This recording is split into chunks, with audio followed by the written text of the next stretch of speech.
Hey guys, how are you? I hope you all are fine and spending the good day with the great condition of your health. Welcome back to my YouTube channel, Footwear Fashion Palace, and I am here with my another video. This video is about some foot care and its health, which is very much important to keep your feet moisturized, healthy, and to keep them very clean.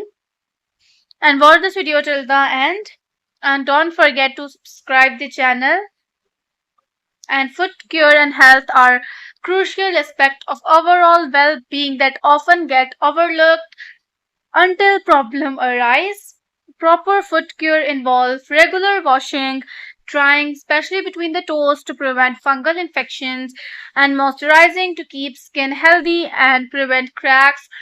Trimming toenails straight across can help prevent ingrown toenails, a common issue that led to the pain and infection.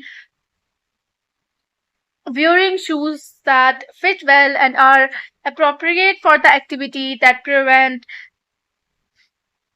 blisters and other foot problems.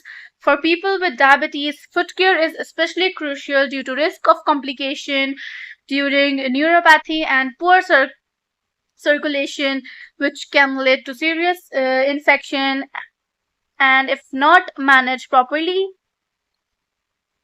Regular checkups with a pediatrist or healthcare provider can help identify issue early, such as like hematos or plantar facets, allowing for timely intervention. And if you like this video, so don't forget to subscribe the channel and also press the bell icon. So today's video is about to end. Bye bye and take care.